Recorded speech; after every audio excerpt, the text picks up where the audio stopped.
de los análisis de laboratorio, ¿ya? No se trata de que por qué está alto, por qué está bajo, sino a la luz de los síndromes, por qué estos resultados salieron así. Últimamente se está poniendo en boga el concepto de medicina de laboratorio.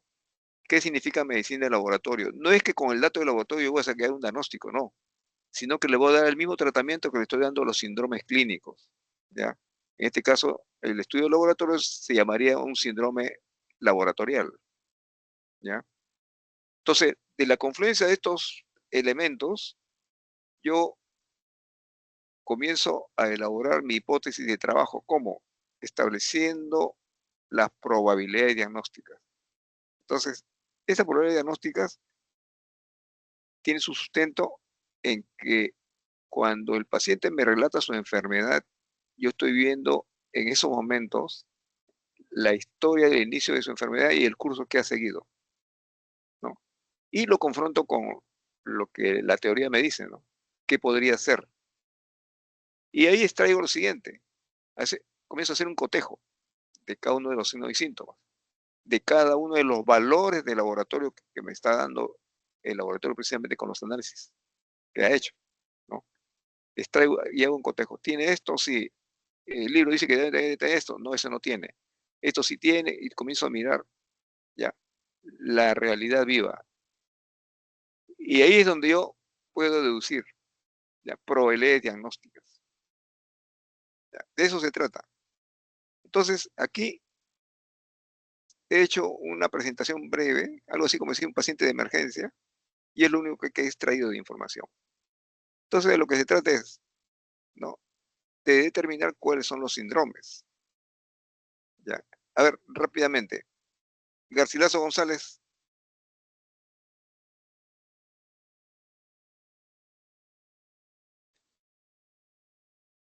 ¿Se encuentra Garcilaso González?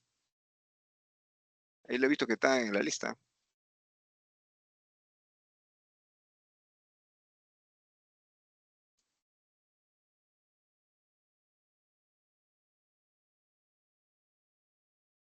¿Aló? ¿No está? ¿Me escuchan? Sí, doctor, se lo escucha. Sí, doctor. Sí, doctor. Pero Garcilaso González no se encuentra. Ya, Gil Campos.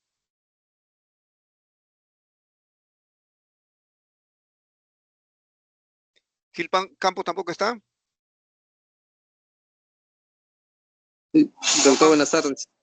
Ya, buenas tardes, Gil Campos. A ver, ¿cuáles son los síndromes que presenta este paciente?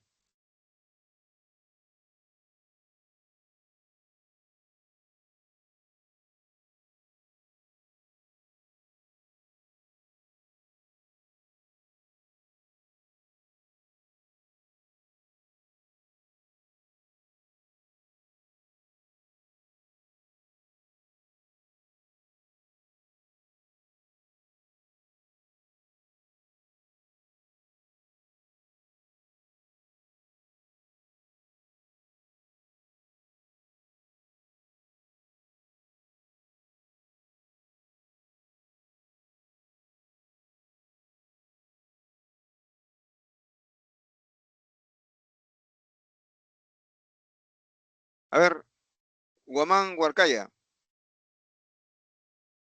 Sí, doctor, buenas tardes. Bueno, Ya. en cuanto al caso clínico que se presenta, lo primero que podemos leer básicamente es un síndrome febril, ¿no? El primero, porque menciona que presenta una temperatura de 38.5 a 40.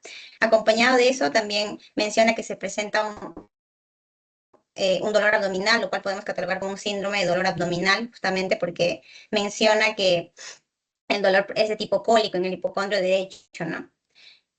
Lo cual ya nos puede estar justamente quizás intuyendo a que se trate de algún tipo de patología hepática.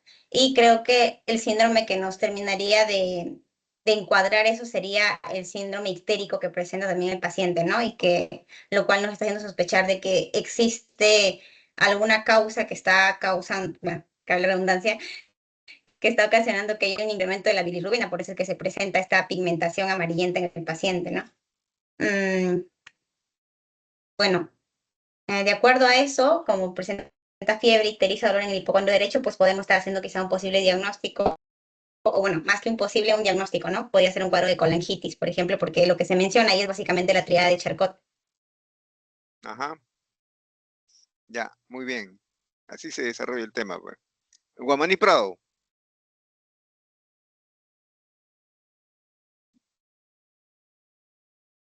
Guamaní Prado. Sí, doctor, buenas tardes. Ya, ¿qué más puede usted agregar en relación a los síndromes?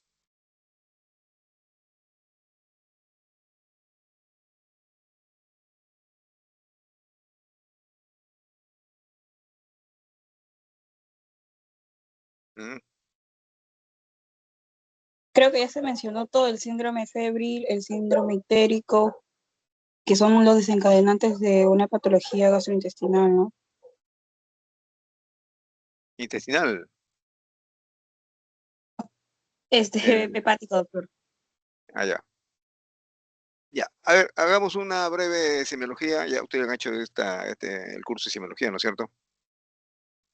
¿O lo están haciendo?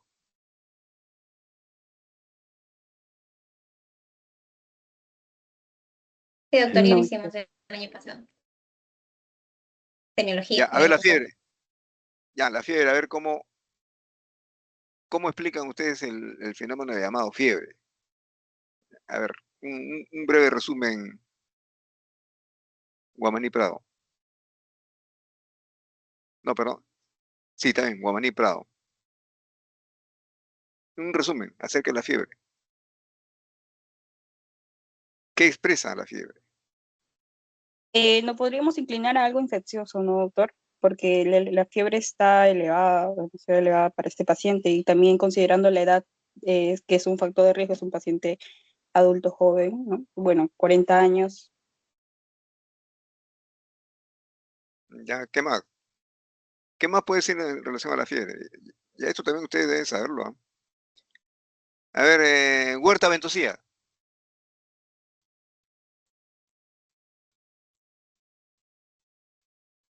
Doctor, Sí, adelante. doctor, dígame, doctor. En No lo relación a la escucho bien, fiebre, doctor. sí, en relación a la fiebre, ¿qué nos puede decir al respecto? En relación a la etiopatogenia, ¿no?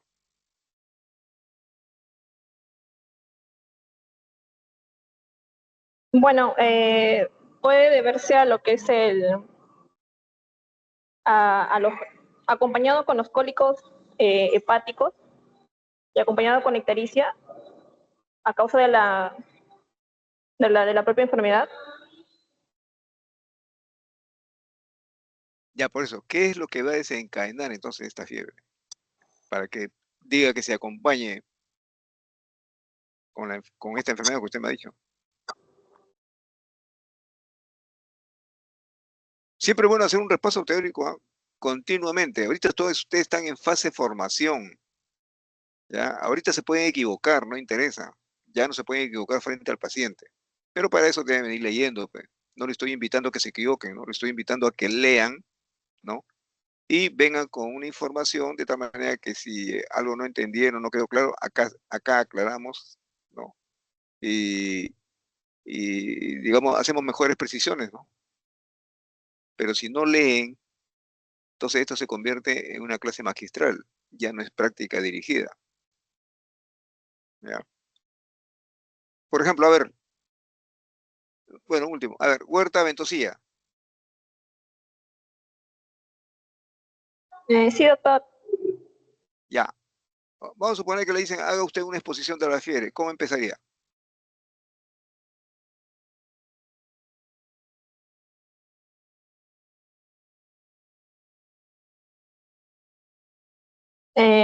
Bueno, la fiebre es el aumento de la temperatura corporal y bueno, es una respuesta hacia una infección.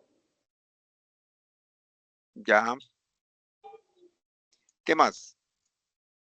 Puede deberse a algo bacteriano, algo viral o otro tipo de patógenos. Ya, muy bien. ¿Qué más?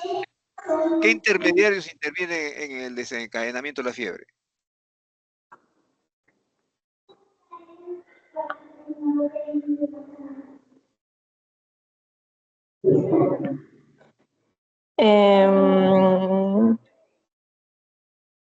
Por ejemplo, las interleuquinas, Ya, muy las bien. ¿Cuáles? prostaglandinas, Ajá, muy bien.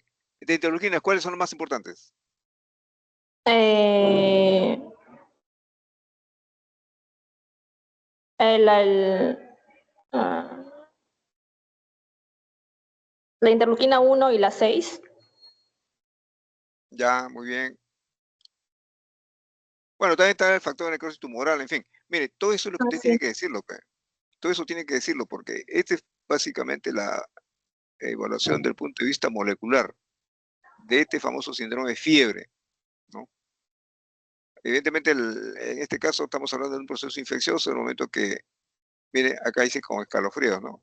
Entre 38.5 a 40 grados centígrados es bien alto esto, ¿ya? A ver, cólicos en el hipocondrio derecho, cólicos en el hipocondrio derecho. Eso es lo que dice el paciente, ¿ah? Y habla de cólicos hepáticos a repetición. Si esa repetición faltó acá, preguntarle al paciente, ¿relacionado con qué? Claro, si esa repetición significa que es periódico, ¿no es cierto? De repente periódicamente está relacionado con algo. Ingesta grasas, en fin, cuántas alternativas pueden haber, ¿ya? Entonces faltó ahí. De todas maneras, ya, a ver, ¿qué opina? A ver, Kido.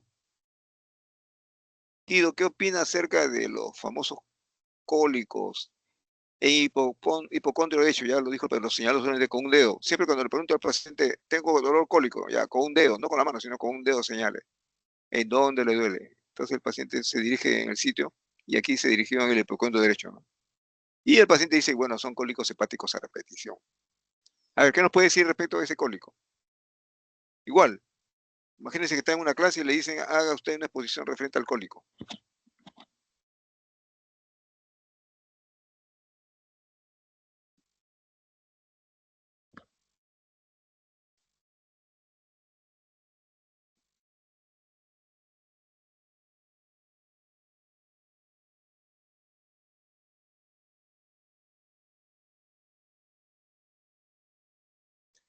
Repito nuevamente, esto es lo que ustedes tienen que hacer, ¿ah? Seguramente ya van a entrar a hacer cursos, o ya están haciendo cursos de clínica, ¿no? Están dando historias clínicas seguramente, que son más elaboradas, obviamente. Mire, cuando agarren una historia clínica, lo primero que tienen que hacer es identificar signos y síntomas, ¿ya? Y hacer también una revisión teórica. Es bueno hacer la revisión teórica de cada uno de estos signos y síntomas, ¿ya? Tenerlo incluso bajo la forma de un mapa conceptual, ¿no? Un mapa conceptual le va a permitir rápidamente identificar los elementos más importantes en toda una especie de estudio nosográfico que puedan hacer ustedes. ¿Por qué? Porque se convierte en una imagen. Una imagen vale más que 1000 palabras, ¿ya? Entonces ahí las ideas fuerzas van a estar presentes y ustedes rápidamente van a asociar los conceptos. Pero desde ahora tienen que hacerlo. Hasta que termine su formación académica, previo al ingreso al internado, esto deben hacerlo. Leer, resumir bajo la forma de un mapa conceptual, ¿no? Que les permita rápidamente ubicarse, ¿ya? ¿Qué elementos componen cada uno de lo que ustedes van identificando, sobre todo los signos y síntomas, para después constituirse en un síndrome? Si no hacen esto, entonces se les va a ser bien difícil llegar a un diagnóstico y van a estar apuntando a la suerte, en fin, ¿no? Eh, a ver, en primer lugar, ¿qué cosa es un cólico? Definición. Por ahí hay que empezar siempre. Kido, seguimos. ¿Qué es un cólico?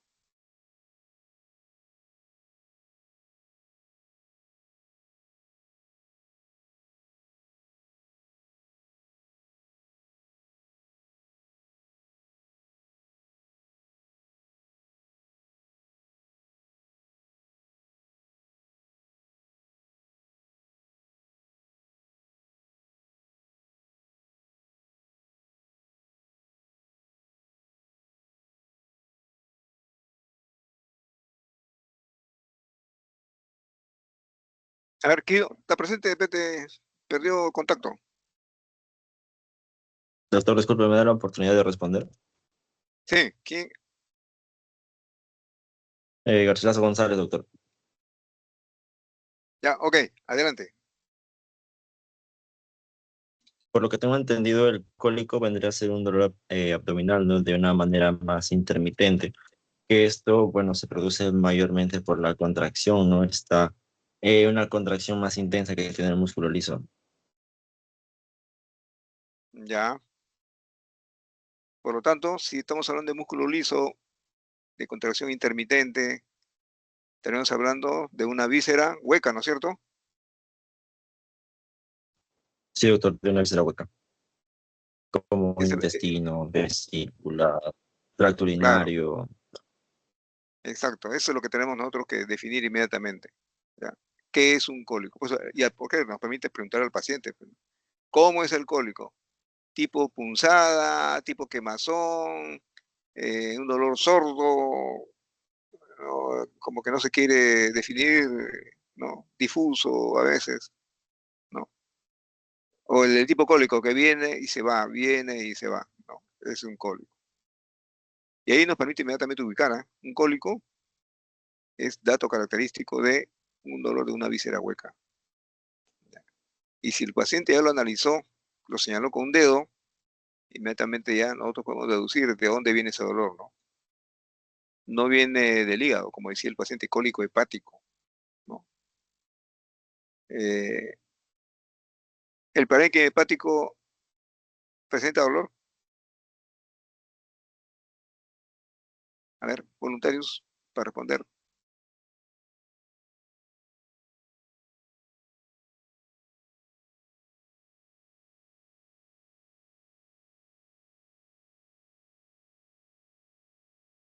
A ver, recuerda ya, los órganos parenquimatosos no duelen por si acaso, ¿no? Lo que duele es la membrana que los recubre, ¿ya? Por ejemplo, el hueso tiene su periósteo. El hueso per se no va a doler, lo que duele es el periósteo, ¿ya? Cuando hay un proceso inflamatorio de un órgano parenquimatoso, la dilatación por el proceso inflamatorio, ¿no? Eh, permite también que se afecte en el proceso expansivo la membrana que recubre a este parénquima. Por ejemplo, en el hígado, ¿no? La cápsula de Gleason comienza a expandirse también, ahí es donde comienza el dolor, ¿ya? Y es un dolor sordo, difuso, no muy definido, a diferencia del dolor cólico, ¿ya? Entonces aquí rápidamente decimos en el epicondrio derecho a ver qué víscera hueca existe, ¿ya? La única que queda es vesícula biliar, ¿no? Y también tenemos al interior del parénquima hepático los canalículos biliares, ¿ya? Pero en ellos no hay eh, que recubran una especie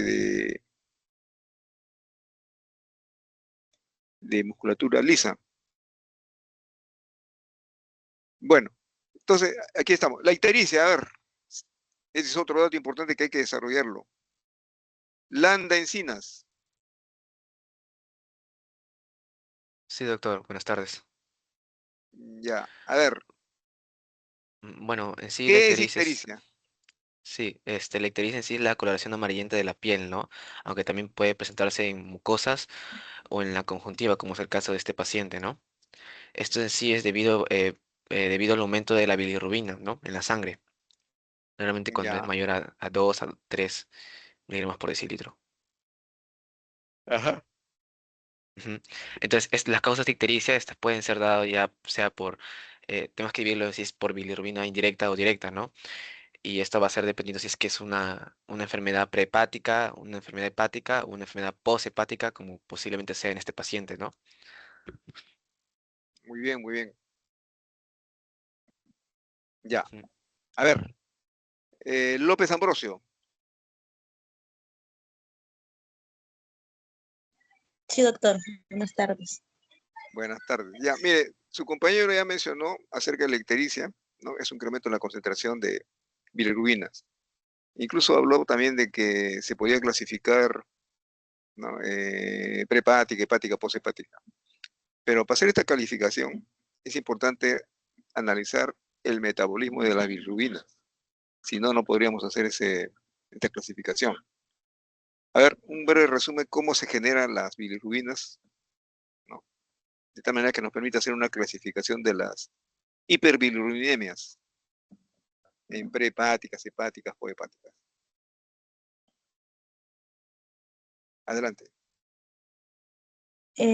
Bueno, hablando de del metabolismo de la bilirrubina, es en sí lo que implica la destrucción, pues, ¿no?, de los glóbulos rojos, la formación de la bilirrubina, ¿no? Y su proceso que hace en el hígado y su excreción en la bilis, ¿no? Uh-huh. Cuando hablamos de la destrucción de los glóbulos rojos, que en sí esto tiene una vida de aproximadamente 120 días, y bueno, luego a medida que los glóbulos rojos envejecen, van a ser destruidos por el vaso principalmente, ¿no? Uh-huh. Y en el transporte de la bilirrubina al hígado, en el caso de la bilirrubina no conjugada o indirecta, se puede excretar fácilmente, ¿no? En, en, y es lo único que me acuerdo, doctor. Ya, muy bien. A ver, vamos acá, vamos a hacer un recuerdo, vamos con tus compañeros. A ver, López Torres. Sí, doctor. Buenas tardes. A ver, López Torres, ¿cómo es el metabolismo de las bilirrubinas? ¿De dónde se genera, etcétera, etcétera, no? Sí, como había mencionado mi compañera, primero la descomposición de los glóbulos rojos, ¿no? Como se mencionaba, los glóbulos rojos tienen una vida aproximadamente 120 días y luego al final de su ciclo, estos son de cierta manera capturados por los macrófagos en el vaso o también en la médula ósea, ¿no? Luego ocurre ya la descomposición de la hemoglobina, ¿no? Y luego existía la conversión de la bilivertina a bilirrubina. No recuerdo bien, pero era la biliverdina es luego transformada en bilirrubina no conjugada. Uh-huh. Y luego, bueno, la bilirrubina no conjugada, como no puede ser eliminada directamente por los riñones, se une a la albúmina, ¿sí? Y de ahí es transportada ya al hígado. Sí, creo que más Sí. o menos. Sí. Está bien. Mm. Ya, miren, esto es importante que ustedes lo recuerden porque muchos trastornos que ya lo van a estudiar ustedes cuando lleven el curso eh, eh,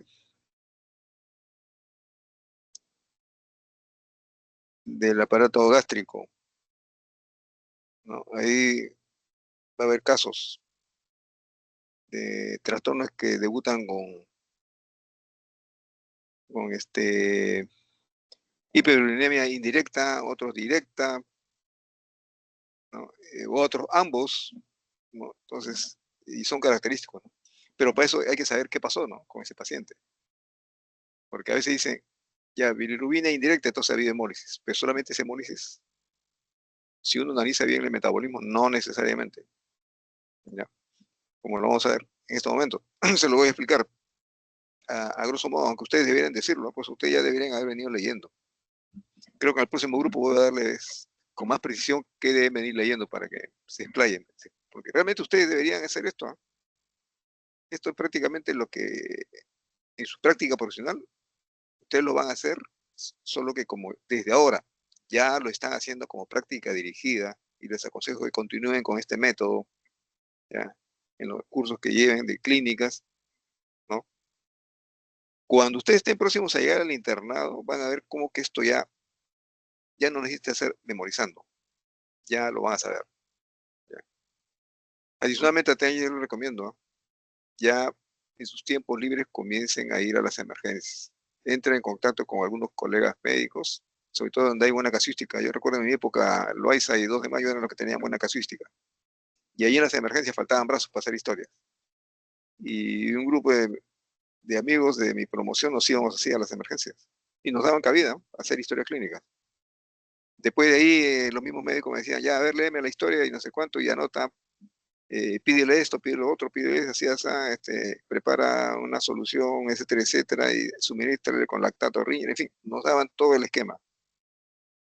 Como hemos estado así desde empezó, me acuerdo, los cursos de ya Medicina 1, hasta cuando ya llevamos los cursos finales de neurología o gineco, seguíamos, pero ya con más experiencia. Yo me recuerdo que ya nos invitaban incluso a las guardias. Y en el internado nosotros ya prácticamente dominamos cómo era el movimiento de una guardia, ¿no? No es lo mismo cuando uno recién está yendo a conocer cómo es el movimiento, cómo se maneja un paciente, cómo se toma una muestra, cómo se coloca un inyectable, cómo se prepara una solución. Todo eso ya uno debe saber porque no está en la malla curricular, pero deben saberlo, deben aprender, ¿ya?, que tampoco no es nada del otro mundo. A mí me enseñaron, por ejemplo, una técnica de laboratorio, me acuerdo que me enseñó cómo poner inyectables. Después también ahí aprendí cómo canalizar venas y de ahí a tomar muestras. En laboratorio ya me decían que qué se necesitaba para hacer hemogramas, ¿no? Qué anticoagulante emplear, o qué anticoagulante emplear cuando se trata de perfil de coagulación. Y así, cosas así uno aprendía por el hecho de estar ahí metido en esta actividad, que era extracurricular. Y aunque parezca mentira, ahí es donde surge la necesidad de tomar conocimiento cuáles eran nuestras deficiencias en cuanto al afianzamiento de los conceptos teóricos que ya nos enseñaban en los cursos. Entonces, por eso yo les aconsejo, esta repetición que estamos haciendo es precisamente para que ustedes vean, se miren en el espejo qué es lo que falta, qué es lo que hay que afianzar, ¿ya? Porque esto va a seguir, decía, de aquí hasta, creo que, bueno, nunca dejamos ser médicos, ¿no? Así nos jubilemos, seguimos siendo médicos. Siempre van a hacer este esquema de análisis para llegar a un diagnóstico. Los síndromes. Y revisar continuamente, revisar. La medicina sigue avanzando, ¿no? Algunos conceptos quedan, otros son modificados, pues dada la profundidad de los conocimientos que también se va adquiriendo. La creación de nuevas tecnologías también ya va apareciendo también los conceptos de lo que les he mencionado, medicina de laboratorio, por ejemplo, que muchos creen que es con el dato de laboratorio ya hacemos ya diagnóstico, no es así. Medicina de laboratorio es que el laboratorio contribuye, ¿ya?, a aproximarse a un diagnóstico. ¿Cómo? Confrontando lo que hemos aprendido por los libros con lo que el paciente expresa en el dato de laboratorio, ¿no? Hasta en eso me acuerdo también los consejos de los médicos antiguos, ¿no?, que han sido maestros, los grandes maestros de la medicina también, ¿no? Y he tenido la suerte de conocerlos y eran bien exigentes también en su formación. Ellos decían, por ejemplo, que en medicina, así decían, no hay enfermedades. Y a uno le parecía algo raro escuchar eso. Dice, en medicina hay enfermos, y cada enfermo es un caso particular. Las enfermedades están en los libros, ¿ya? Las enfermedades vienen a ser el paciente ideal, ¿no?, con todos sus signos, síntomas y historia natural de la enfermedad. Pero en la realidad no sea así. En la realidad van a encontrarse con el paciente de carne y hueso, ¿no?, en la cual la enfermedad ha tenido variaciones en su curso natural. Uno, de repente por la agresividad o virulencia del patógeno, de repente por la idiosincrasia del paciente, o de repente por el entorno o el medio ambiente en el que vive el paciente y el patógeno, ¿no? Entonces, eso es lo que ustedes van a enfrentar, así nos decían, ¿no? Y a veces va a suceder que incluso el dato del laboratorio no coincide con lo que esperaban según los libros. O los síndromes que ustedes piensan encontrar, decían, de los 80 que describe la literatura, solamente van a encontrar 10, ¿no? Entonces, sobre esa base que ustedes van a tener que hacer un esfuerzo desde el punto de vista de la clínica para llegar a un diagnóstico, o sea, decían los médicos. Bueno, entonces nos hacían ver que efectivamente, ¿no?, que la literatura que nosotros leamos siempre va a servir como una especie de guía, una especie de linterna en toda esa maraña de conceptos que comienzan, si no los organizamos, se va a aparecer como un caos de información. Entonces, ayuda a sistematizar, a orientarse, ¿no? Y esa es la medicina, ¿no? Ya ustedes ya han visto en semiología cómo es la semiología, ¿no? Bueno, acá en este caso lo que queremos es que el estudio de laboratorio también contribuya, así como el síndrome contribuye para sistematizar y ordenar los datos, igual el dato del laboratorio también va a contribuir en el mismo sentido. A eso se refiere la medicina de laboratorio, ¿no? ¿Qué trastornos puede estar pasando un paciente que tiene un resultado de laboratorio de este tipo, ¿no? ¿O por qué no coincidía con lo que decía la literatura? Eso se llama la discrepancia. El error muy frecuente es pensar que porque no está, como dice la literatura, entonces es un error de laboratorio. No, eso es lo último. Primero hay que agotar la respuesta clínica, ¿no? O sea, resolver la aparente discrepancia entre lo que el hallazgo, lo observado, con lo esperado es distinto, lo esperado que dice la literatura. Esa discrepancia hay que resolverla desde el punto de vista clínico. A eso va precisamente este mensaje que le estoy diciendo en estos momentos. Entonces, retomando, la ictericia, ya su compañera dijo bien claro, ¿no? Los glóbulos rojos tienen un ciclo de vida. ¿Cuánto tiempo es su vida media? En un glóbulo rojo. 120 días. 120 días, doctor. 120 días, ¿no es cierto? Ya. Entran al vaso y el vaso es como una especie de coladera, atrapa a los glóbulos rojos ya envejecidos, ¿no? Y en cambio siguen su curso los glóbulos rojos jóvenes. Entonces ahí también hay otro mecanismo. Por ejemplo, acordarse también, el glóbulo rojo no solamente transporta oxígeno, que tampoco lo va a usar porque lo va a entregar a los tejidos. También transporta anticuerpos. En su membrana están adheridos los anticuerpos sobrantes de los procesos infecciosos, inflamatorios que ha tenido el paciente, ¿no? Como no ha podido eliminarse por el riñón, los lleva adheridos al glóbulo rojo y de ahí el sistema mononuclear fagocítico que está en el vaso hace una especie de lavado de cara del glóbulo rojo. Pero si la célula es envejecida, en ese intento de los macrófagos de limpiar, remover ese anticuerpo, comienza también a demonizar a estos glóbulos rojos envejecidos, porque se llevan parte de la membrana eritrocitaria, ¿no? Entonces, hay una hemólisis, ¿no? Una pequeña hemólisis. Se liberan las hemoglobinas. Algo así como que cada glóbulo rojo tiene alrededor de 300 millones a 400 millones de hemoglobinas liberadas, ¿no? Y comienza un proceso también de desnaturalización, ¿no? En donde el primer elemento que sale expulsado son las cadenas de globinas, ¿ya? La globina alfa, globinas beta, ¿ya? Y ahí nos quedamos con el núcleo N. Y en el núcleo N ya sabemos que hay un ion del fierro. ¿Cómo se llama? Ion férrico o ferroso. A ver, eso también deberían saberlo, ¿eh? Precisamente cuando está en un estado férrico, el hierro no cumple su función de soltar el oxígeno, ¿no? En cambio, cuando está en estado ferroso sí lo puede hacer. Lo capta el alveolo pulmonar y cuando llega al tejido lo suelta, porque ahí hay una molécula que le hace la competencia. Pero si fuera férrico no lo podría soltar. Es un ion ferroso. Ahora la pregunta es, ¿2 cruces o 3 cruces? Ya, a ver, lo dejo para que ustedes lo lean. Pero ese ion ferroso sale también de ese núcleo N, ¿ya? Que es un anillo tetrapirrólico, clase de bioquímica, ¿ya? Que por una enzima se convierte de un anillo tetrapirrólico en una cadena lineal, ¿ya? Y ahí es lo que se conoce esta cadena lineal como la biliverdina, ¿ya?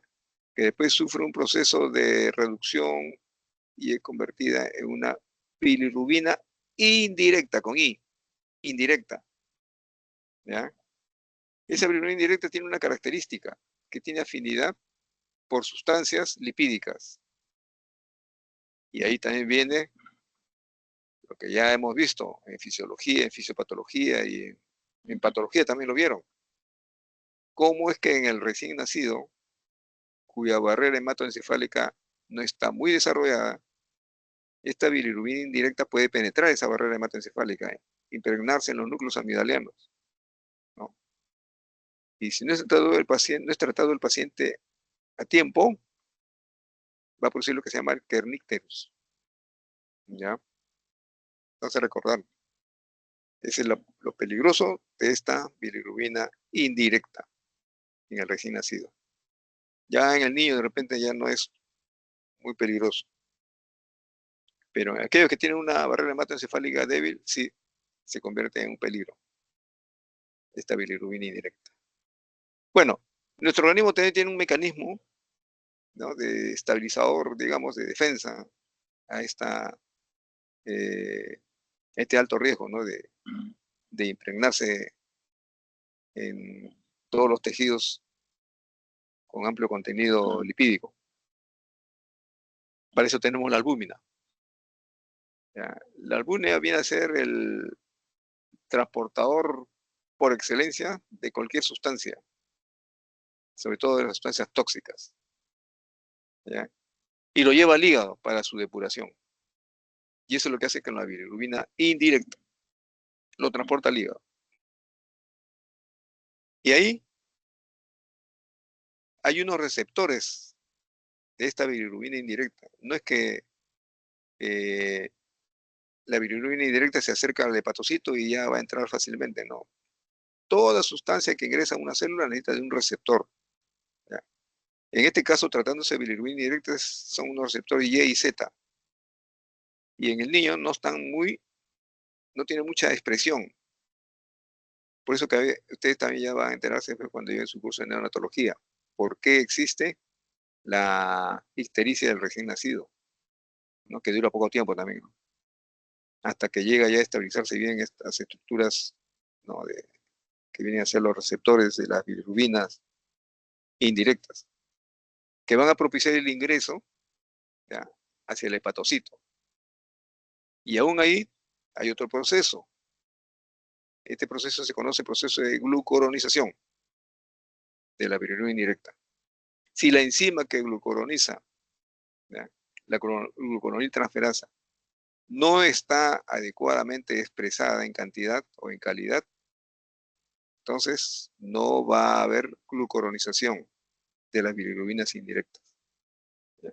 Ojo, ya la bilirrubina indirecta ya está en el parénquima hepático, ¿no? Entonces ahí también se va a producir una hiperbilirubinemia indirecta, ya no por la hemólisis que hemos descrito anteriormente, sino por la incapacidad para producir la glucuronización de la bilirrubina indirecta. Entonces, una vez presentada este proceso de glucuronización de la bilirrubina indirecta, se convierte en bilirrubina directa o bilirrubina conjugada. Esta sí es una sustancia inocua, soluble en agua. Entonces, una vez que se ha formado esta bilirrubina indirecta, es secretada junto con las sales biliares a través de la secreción biliar, ¿no? El duodeno sale, ¿no? Bueno, ahí sufre otro proceso. El 80% se reabsorbe, y solamente el 20% es secretado junto con las heces, bajo la forma de estercobilinógeno, que es un precursor de la estercobilina, que cuando se oxida se transforma en una sustancia oscura. ¿Ya? Recordad eso también. Y el 80% que ha sido reabsorbido es eliminado a través del sistema urinario, bajo la forma de urobilinógeno, precursor de la urobilina, que también cuando se oxida va tornando una coloración oscura, ¿no? Entonces ya ustedes podrán ver en qué consiste entonces el proceso de formación de elevación de las bilirrubinas, ¿no? Si la bilirrubina indirecta está en la primera fase, digamos, incrementada, se debe a hemólisis. ¿Ya? Entonces se llama hemólisis prehepática. Si el problema es de que no hay glucuronización, ¿ya?, entonces estamos hablando de una hiperurinemia indirecta de tipo hepática. ¿Ya? Entonces miren, ya le estoy poniendo en alerta. no todo proceso hemolítico, perdón, no toda hiperurinemia indirecta significa proceso hemolítico. También hay una hiperurinemia indirecta de origen hepático por falla en esta enzima, la glucuroniltransferasa. Recordar eso. Produce una enfermedad de tipo hereditaria, congénita, ¿no? Tenemos el síndrome de Crigel-Najjar, rotor,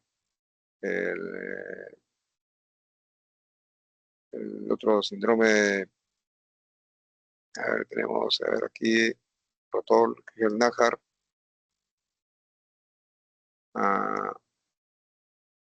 Dubin-Johnson,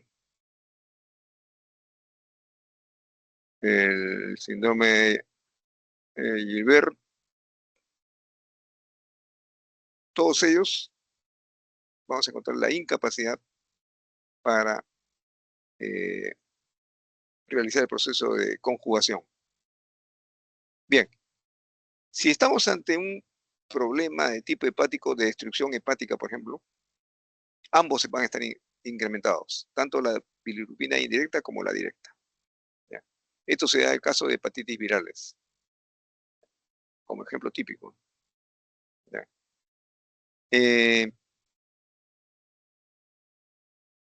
Después tenemos el problema de que solamente haya bilirrubina directa elevada, no la indirecta.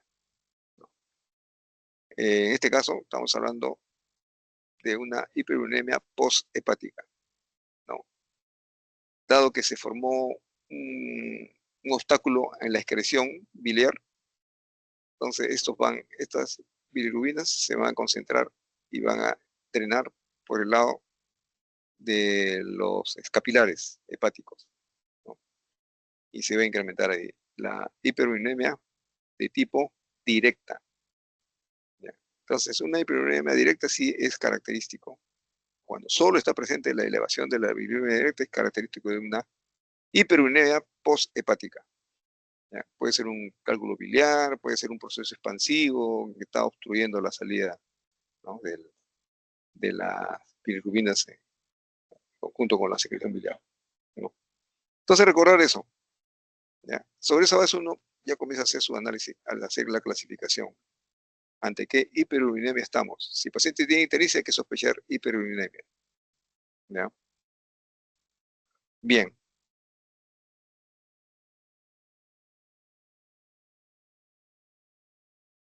Sigamos.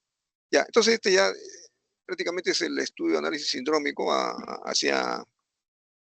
grosso modo, ¿no? Y tenemos este resultado de análisis. A ver, analízalo primero y después vamos a hacer algunas preguntas. Por ejemplo, miren la cantidad de leucocitos que tiene el paciente, miren la serie roja, así, clasifíquenlo. Miren su fórmula diferencial, ¿no? Los leucocitos 17.600, pero la fórmula diferencial, observen esos porcentajes. Miren la velocidad de sedimentación, también comienzan a analizar qué cosa es la velocidad de sedimentación.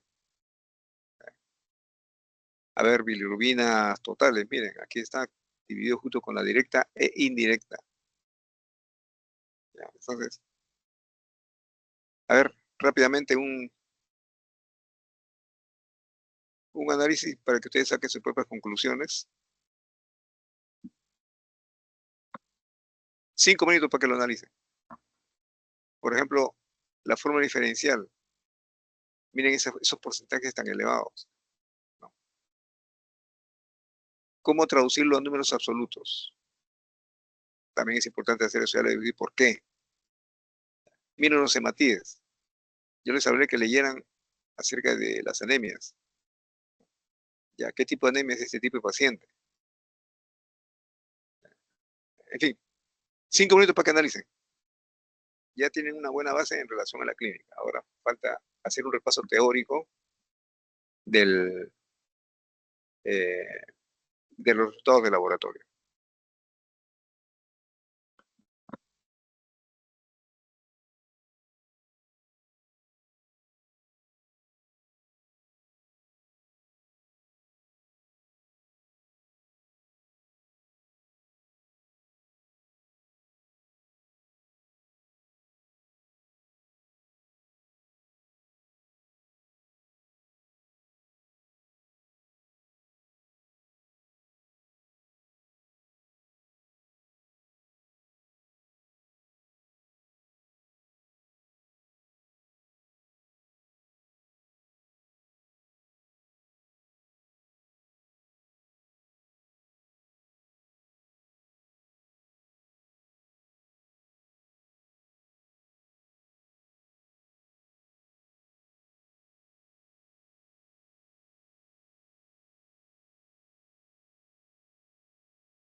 Bien. Entonces ya estamos acá en la parte de los datos de laboratorio. Lo que llama la atención acá, en un hemograma, siempre hay que dividir la información del hemograma en 3 tipos de informaciones. 1, la serie blanca. ¿Cómo está la serie blanca? 2, la serie roja, incluyendo las constantes corpusculares. ¿Cómo está? Y por último, las plaquetas. Bueno, acá no mencionan las plaquetas, pero también hay que analizar cuando haya un reporte de laboratorio, ¿no? En relación a las plaquetas. Todo eso da información, ¿no? Por ejemplo, le digo, unas plaquetas en las cuales se dice presencia de plaquetas gigantes o macroplaquetas. Eso nos está indicando que están enviando plaquetas jóvenes. Los megacarcitos están desprendiendo de las plaquetas lo más rápido posible. O sea, hay consumo de plaquetas, hay destrucción de plaquetas, están siendo reemplazadas por elementos jóvenes. Algo similar que sucede con los glóbulos rojos, ¿no? Cuando los glóbulos rojos están nucleados, ¿no? O bastonados, ¿no? Juveniles, son elementos jóvenes, ¿no? Los glóbulos rojos entonces están destruyéndose seguramente en un lugar y la médula ósea comienza a mandar a los elementos jóvenes, ¿no? Bien, entonces veamos la serie blanca. La serie blanca es leucocitos con su fórmula diferencial. Otra vez, otra ronda. Garcilaso. A ver, ¿qué opina de los leucocitos?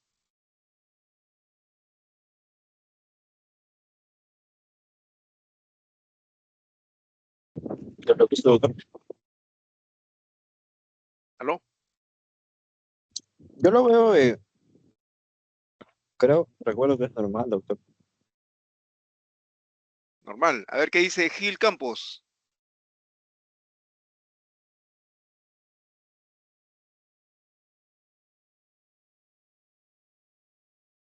¿Gil Campos se encuentra?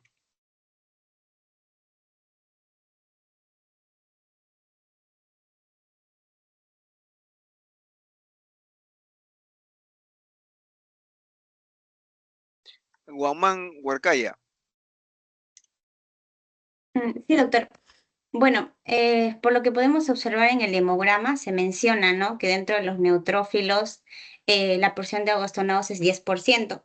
Como usted lo acaba de mencionar, básicamente la presencia de estos abastonados nos está indicando que este proceso inflamatorio pues está justamente consumiendo a los neutrófilos, por lo cual los abastonados están saliendo a periferia, ¿no?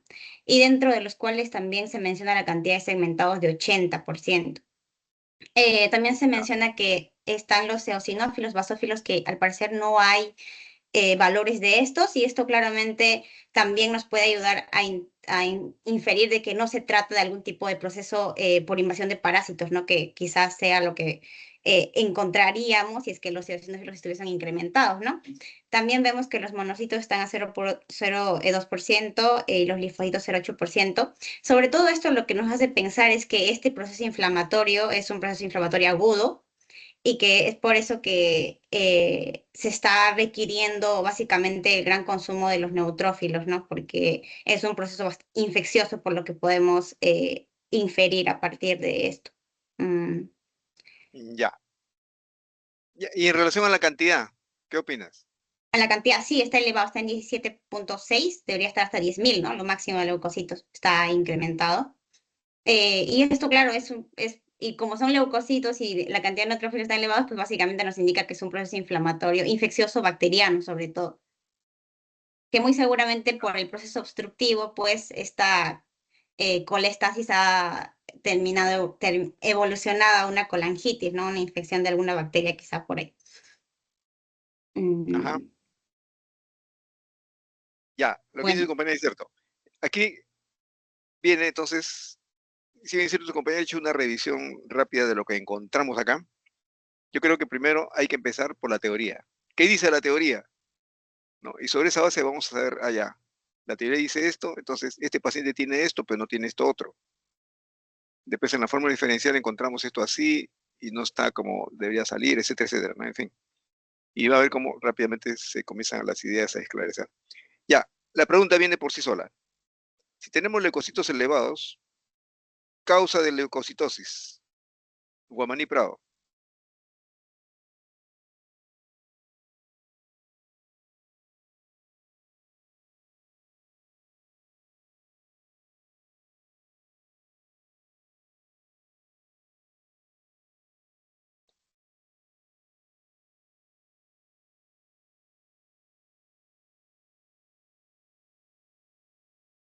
Guamaní Prado.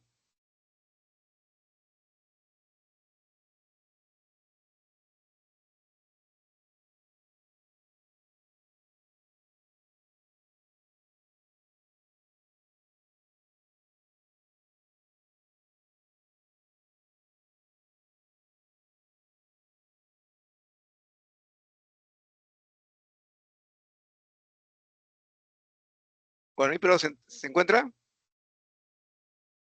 Sí, sí, doctor, ¿me podría volver a repetir la pregunta, por favor? Ya. Ya su compañera ha detectado que este paciente tiene leucocitos incrementados. Entonces la pregunta es, de punto de vista teórico, causa de leucocitosis. Desencadenante de un proceso infeccioso. Ya, muy bien. A ver, sigamos, para que todos puedan intervenir. Huerta Ventosías. Sí, doctor. Doctor, Causa de ¿me escucha? leucocitosis. Sí, causa de ya. leucocitosis. Bueno, las causas de leucocitosis puede ser, bueno, bacteriana, viral, parasitaria, enfermedad autoinmune. Ya, muy bien.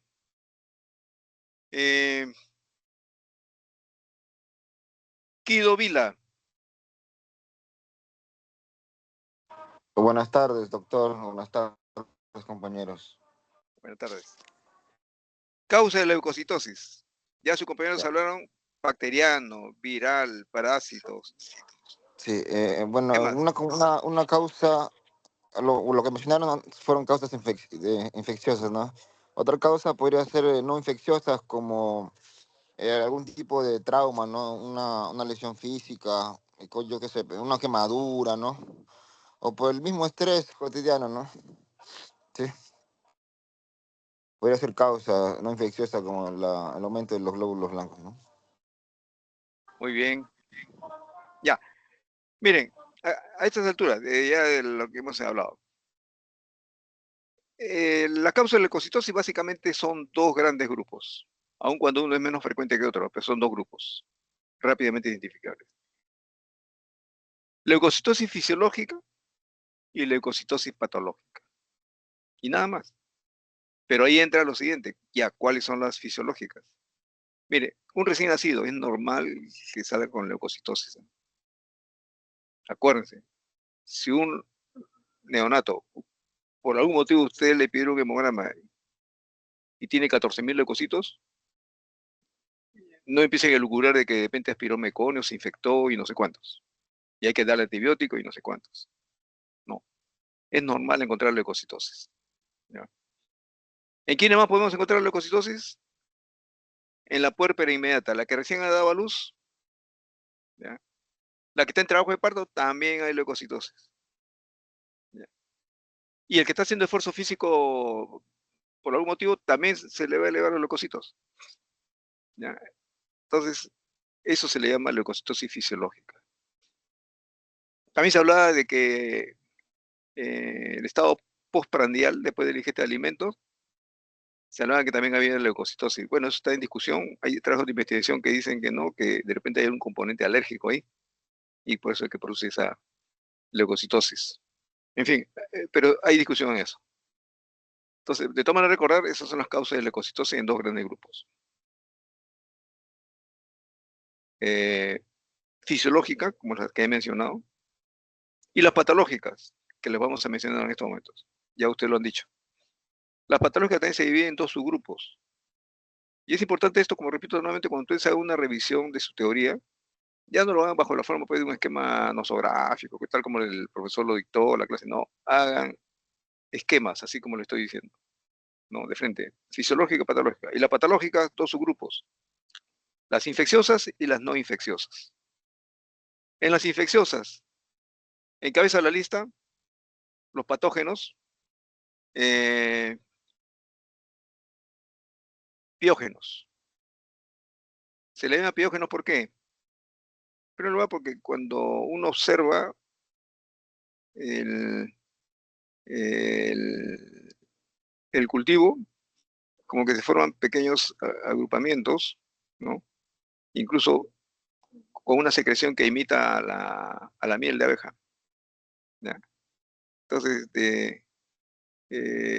estos son los patógenos piógenos más importantes, ¿no?, que les voy a mencionar. Uno tenemos los estafilococos, los estrococos, ¿no?, meningococos, ¿no? ¿Qué más? A ver. Gonococos también, ¿no? Esos son los que encabezan la lista de infecciones piógenas, ¿ya? Y que me va a elevar los leucocitos. Luego tenemos también la tuberculosis miliar, tenemos también la leptospirosis, ¿no? Por otro lado tenemos el tema de las virosis. Miren, así como en la infección se dice que lo predominantemente es bacteriano, en la virosis, cualquier enfermedad viral, lo cotidiano, lo que se va a encontrar con más frecuencia es que no haya leucocitosis, solamente haya leucopenia o leucocitos normales, ¿no? Pero, ahí viene el pero, siempre hay una excepción. Hay leucocitosis en las siguientes patologías. 1, en la rabia. 2, en la poliomielitis. 3, en las encefalitis. Y por último, también en el herpes zóster. Ya, vamos a encontrar leucocitosis. Son virus, ¿eh? No debería haber, como digo, porque lo más frecuente en una virosis no hay elevación, al contrario hay leucopenia o leucocitos normales. Pero cuando hay sospechar estas cosas, sobre todo el antecedente epidemiológico, ¿no? Un paciente que vive en el campo, ¿no?, de repente le mordió un murciélago, y si uno es en la ciudad, bueno, los que transmiten, los caninos, ¿no?, puede transmitir la rabia, ¿no? Una poliomielitis ya el antecedente siempre son pacientes niños, etcétera, etcétera, ¿no? Entonces es importante recordar esto, ¿no?, en cuanto a los procesos infecciosos. En los no infecciosos también hay que tener en cuenta, yo le digo, uno como clínico debe ponerse en todas las expectativas, ¿ya? Y no solamente eso, sino con el tiempo, donde quiera que uno esté, dominar cuáles son las enfermedades más frecuentes, ¿ya?, para saber ante qué cuadro estamos. Cada localidad tiene su característica propia epidemiológica, y es importante dominar eso. Bien. Habíamos dicho entonces, en las no infecciosas, tenemos, como dijo el compañero, lesiones por aplastamiento, ya por atricción. Todo proceso inflamatorio siempre me va a llevar a la leucocitosis, y una lesión por aplastamiento va a generar un proceso inflamatorio, ¿no? ¿Qué más? Destrucción de tejidos, ¿no? Un infarto de miocardio va a dar leucocitosis, ¿ya? Recordar eso. Es importante recordar esta situación porque van a encontrar ustedes situaciones que nada tiene que ver con infección, nada tiene que ver con los procesos fisiológicos que le mencionó, y sin embargo el paciente haciendo leucocitosis, ¿no? Tenemos, por ejemplo, los fármacos, cuando están en tratamiento por antiinflamatorios, ¿no?, derivados de la hidrocortisona, la prednisona, la dexametasona, ¿no? Tratamientos que reciben esos pacientes con estos fármacos va a ocasionar leucocitosis. Estados comatosos, coma diabético, ¿no?, cetoacidótico, ¿no?, el coma urémico, también hacen leucocitosis los pacientes. Recordar esto.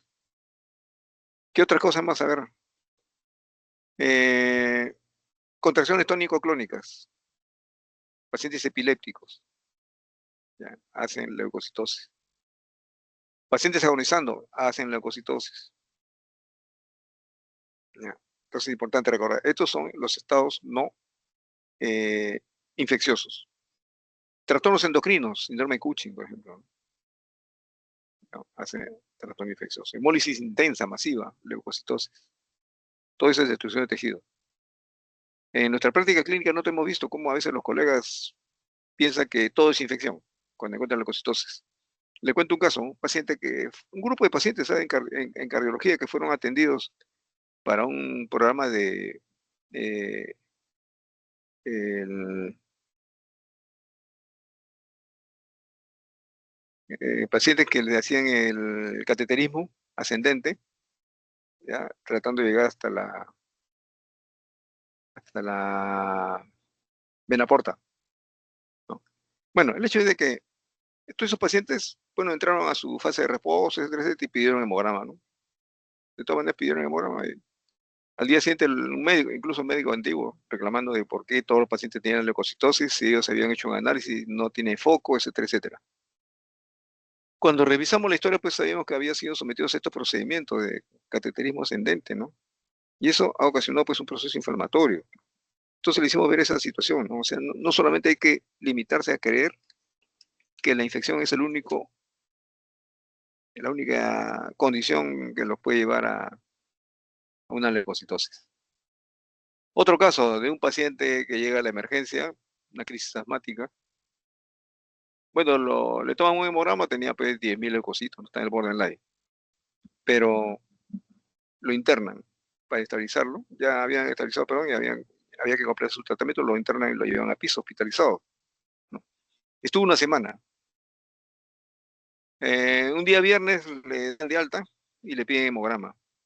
Obviamente, ese paciente había recibido dexametasona como parte del tratamiento a su crisis asmática. Y salió elevado, ¿no?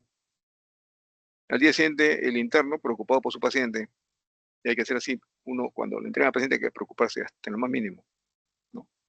A veces uno pide análisis de laboratorio, pero mientras llega el técnico de laboratorio, demorar pues una hora, ¿no? Si uno sabe tomar muestras, por eso le digo, hay que aprender a tomar muestras, uno puede ahorrarle al paciente de emergencia un tiempo que puede ser valioso. Bueno, entonces el interno, preocupado por su paciente, llama por teléfono al laboratorio y dice que repitan la muestra porque el paciente no presenta foco también. Y sin embargo lo quieren dar de alta y ya están mandando acá con 14.000 leucocitos. Bueno, fuimos a ver la historia clínica y el paciente está recibiendo dexametasona. Entonces recordar, hay que ponerse en todas las situaciones antes de emitir un juicio, ¿no? De repetir muestras, que sería en vano. Otro caso que le pongo, paciente cirugía, tenía un cálculo biliar, entonces había que extirparle,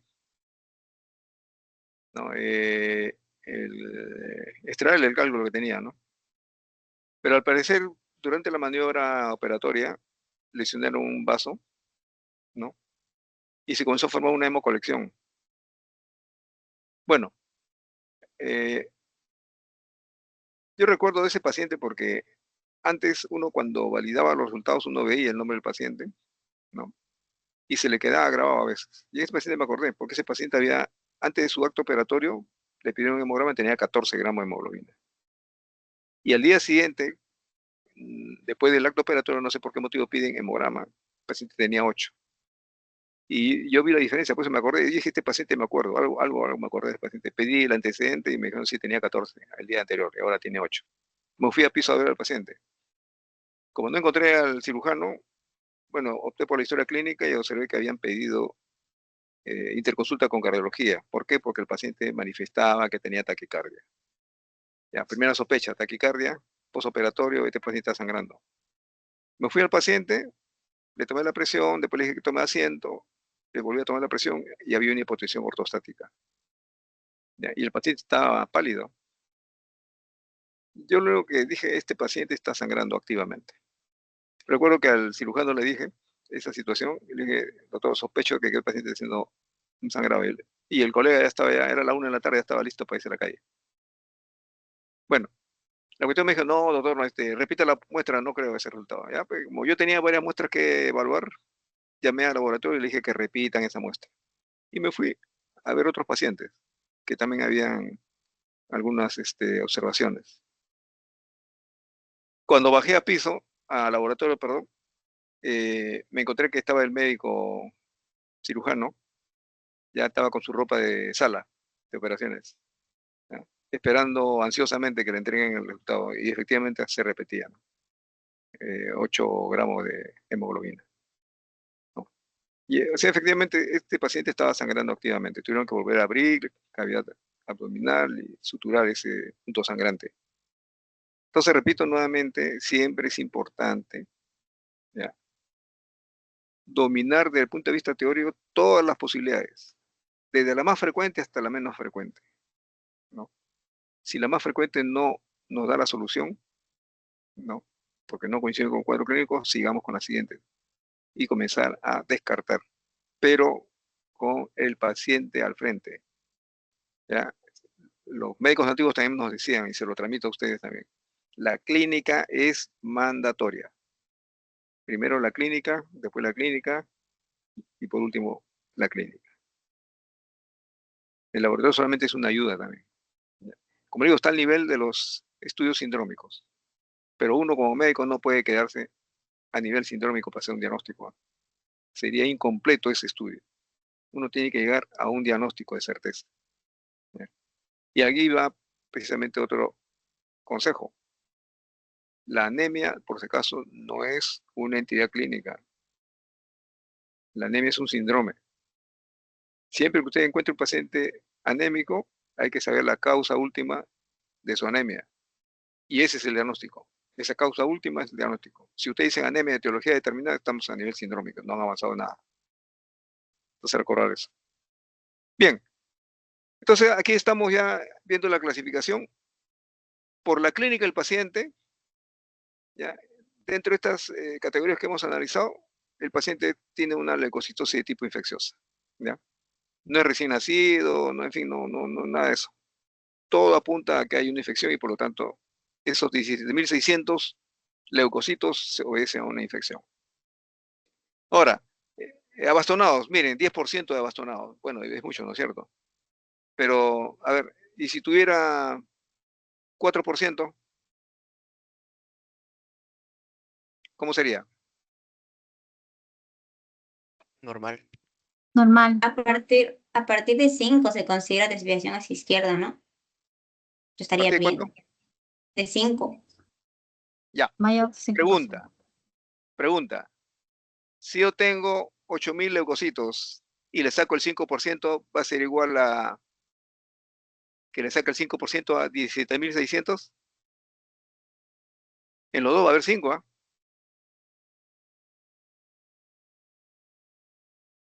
No va a ser igual, ¿no es cierto? Si yo tengo más leucocitos, el 5% va a ser mucho más que cuando tengo 8.000. ¿Sí? ¿Me entendieron esa parte? Sí. Ya, entonces, no nos guiemos por los valores porcentuales cuando la cantidad de leucocitos está fuera de lo normal. Si está por debajo de 4.000, tradújalo a valores absolutos. Si está por encima de 10.000, tradújanlo a valores absolutos, porque se van a llevar grandes sorpresas si no lo hacen.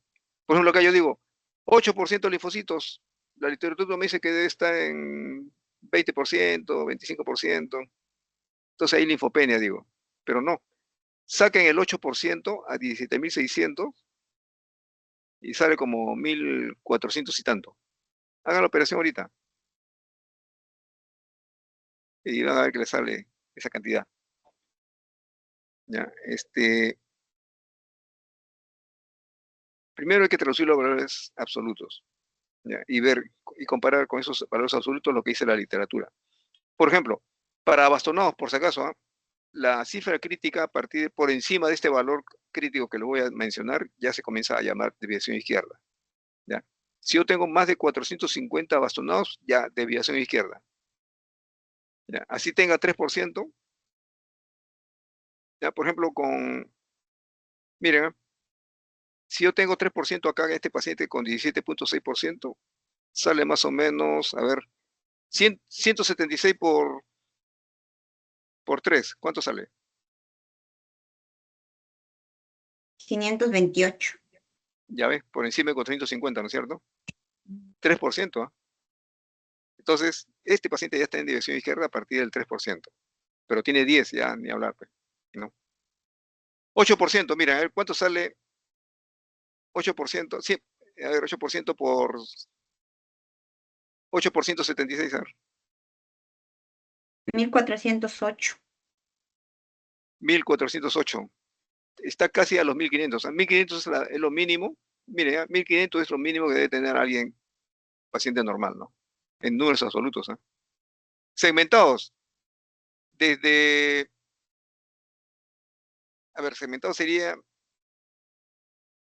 de 3500 mínimos en segmentados hasta 6000 segmentados en valores absolutos. Y eosinófilos, bueno, 2%, basófilos 1%, sería más o menos, en eosinófilos sería 350 y en basófilos 120. Monocitos hasta 400. En niños puede llegar hasta 1000.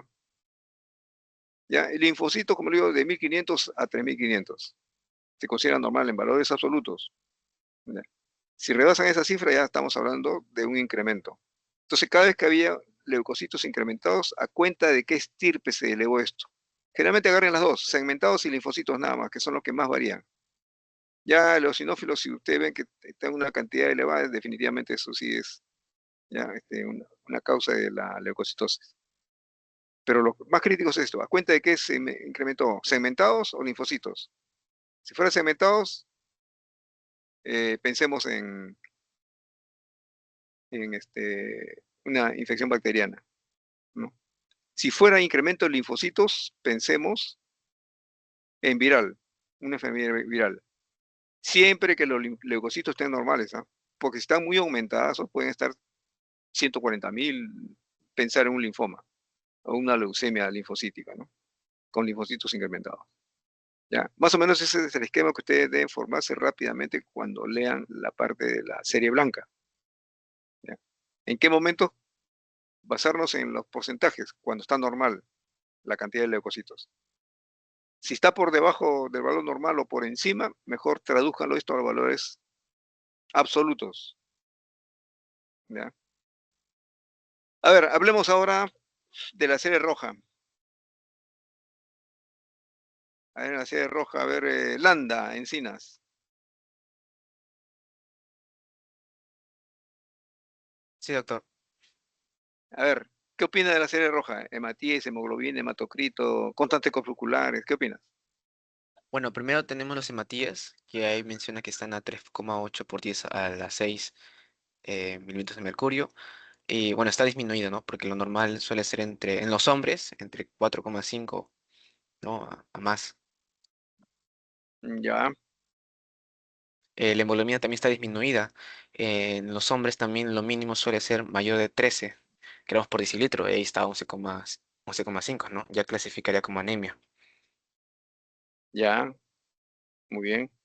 Y bueno, y también otro valor que está disminuido es el hematocrito, que en los hombres también suele ser mayor a 38%. Y en este caso está a 33,8%, entonces también está disminuido. Ajá, Y en los demás, que donde tenemos al volumen corpuscular medio, este está en valores normales, entre 80 a 100. Eh, También la hemoglobina corpuscular media también está en valores normales, 31, que suele ser en 27 y 33. Y la concentración de hemoglobina corpuscular media también está en valores normales, ¿no? 34%, que está en 32 a 36%. ya, muy bien. Ya esto de frente nos está diciendo, no, que este paciente, si no está yendo a la anemia, ya hizo anemia, ¿no? De ahí viene entonces el repaso teórico. Clasificación de anemias. A ver, ¿qué nos puede decir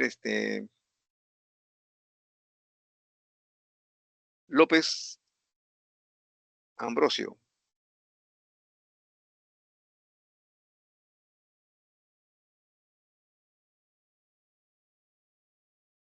Sí, doctor. Clasificación de anemias.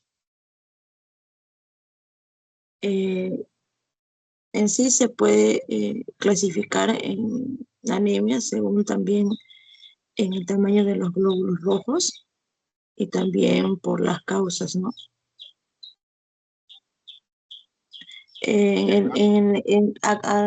Con respecto a la clasificación según el tamaño de glóbulos rojos, el volumen corpuscular medio, ¿no?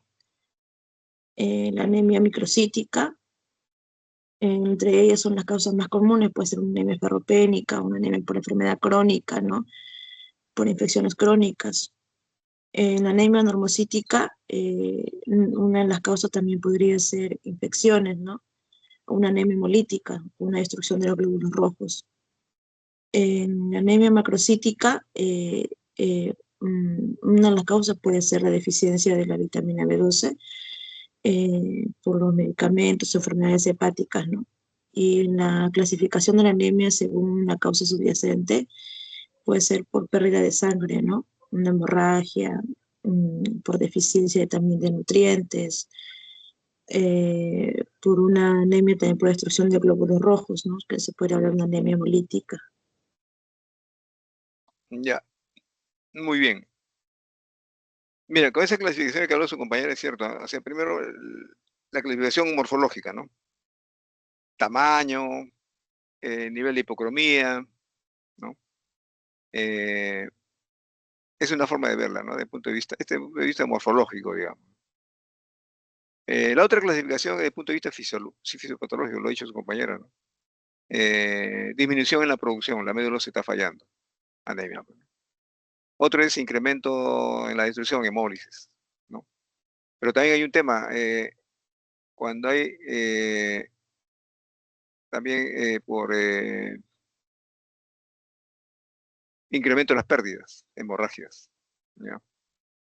Entonces, desde ese punto de vista hay que saber de qué anemia estamos hablando. Hay una parte en la literatura, también, usted lo ha revisado, desde el punto de vista etiopatogénico. Solamente hay dos grupos, ¿no? Cuando falla la médula ósea, ¿no? O cuando hay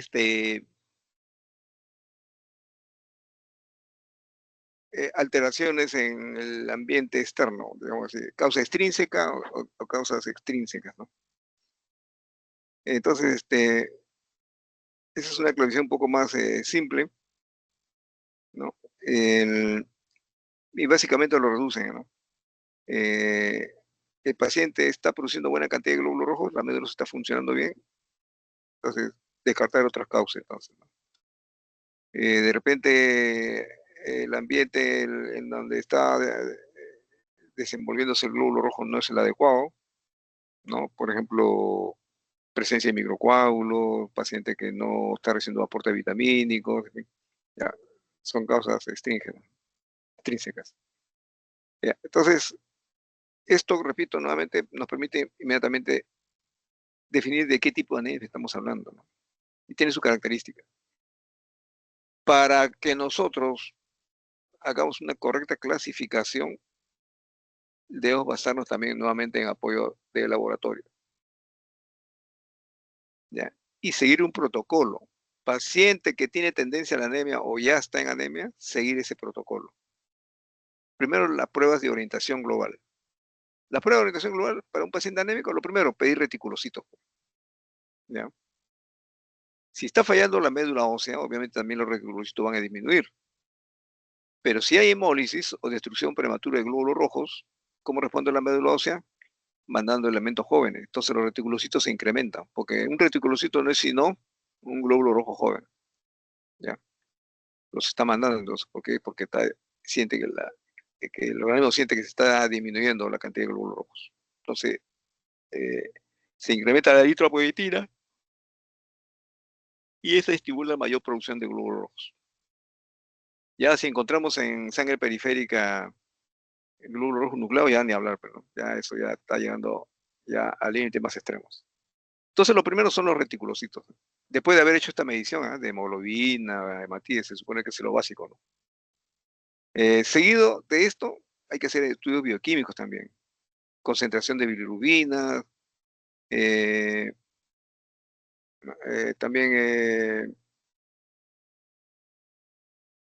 deshidrogenasa láctica, ¿no?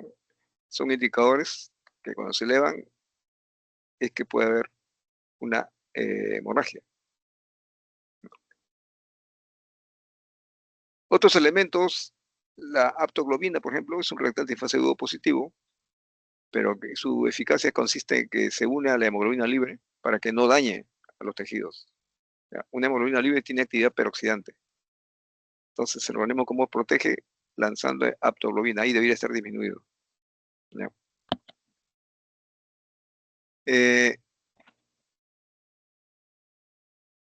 Dosaje de bilirrubinas también ayuda. Ya hemos visto como que si está incrementar las bilirrubinas indirectas o directas, ya nos puede dar una idea de qué paciente estamos hablando, ¿no? Si es hemolítica o no. ¿No? Después hay otras pruebas especiales. ¿Ya?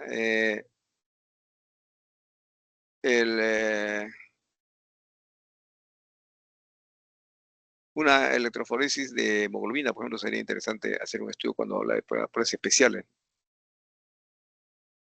En repente encontramos alguna hemoglobinopatía anormal, una hemoglobinopatía S, por ejemplo, ¿no? Y aparece ahí en la electroforesis de la hemoglobina. Una banda adicional que no debería estar. Pero eso puede ya sofisticadas.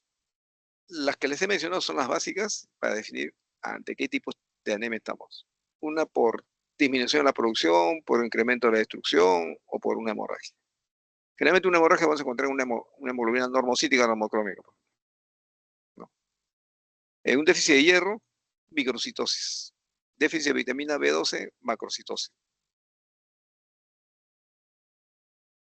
¿Ya? Entonces, bueno, en este caso,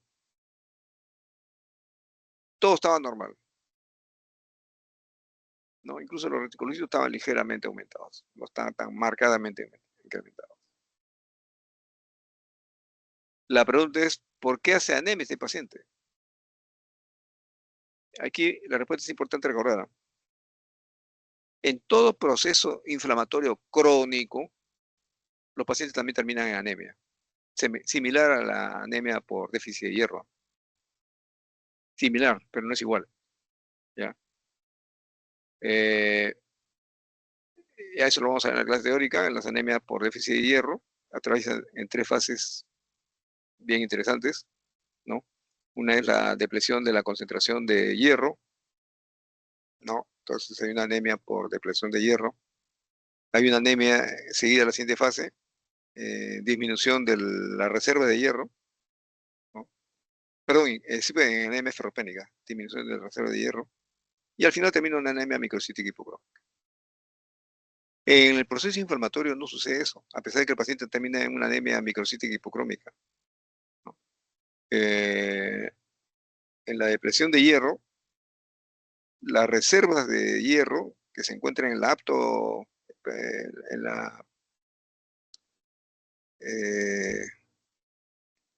en en estos almacenes de hierro que nosotros tenemos en nuestro organismo, se encuentra más bien pletórica de este componente, ¿no? ¿Qué más? ¿Qué más tenemos ahí en pacientes con proceso inflamatorio?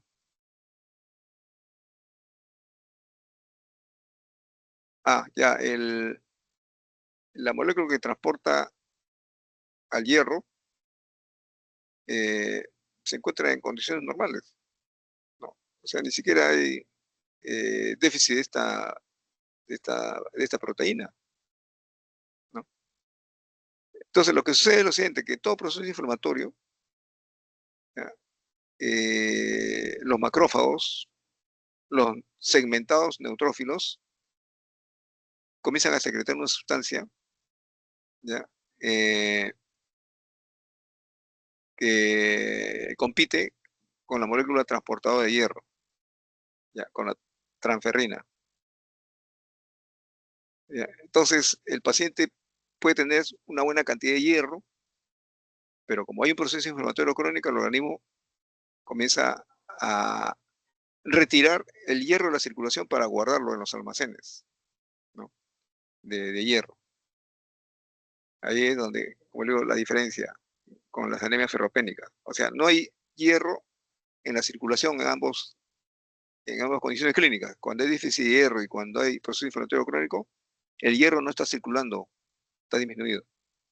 Pero sucede lo siguiente, en el déficit de hierro también los almacenes de hierro están casi vacíos. En cambio, en los procesos crónicos están repletos de hierro. O sea, hay un redireccionamiento de la molécula de hierro para almacenarse.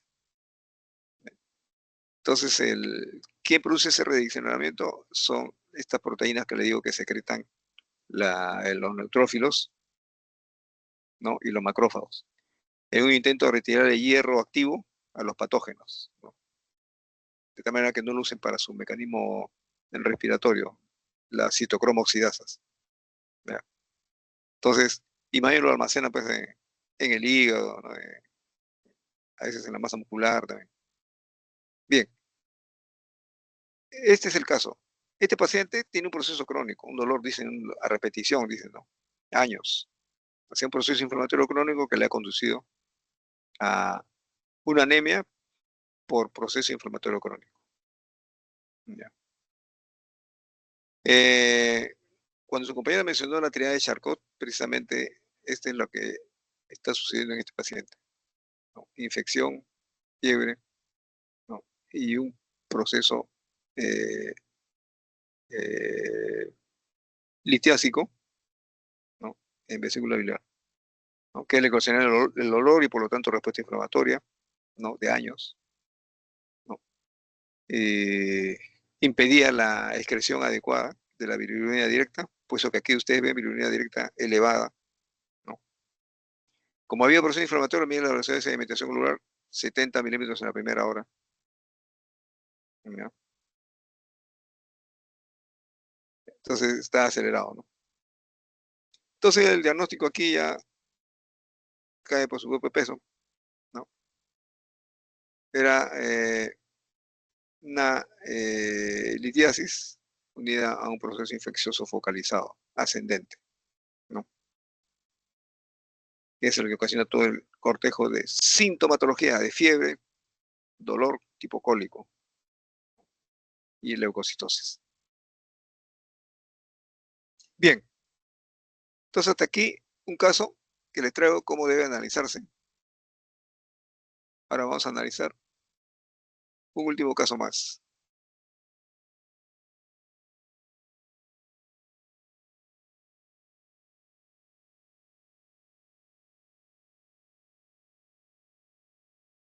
A ver, miren este caso. Es un paciente sexo femenino, 15 años de edad, aguda a la consulta médica por presentar disfagia importante y un síndrome infeccioso.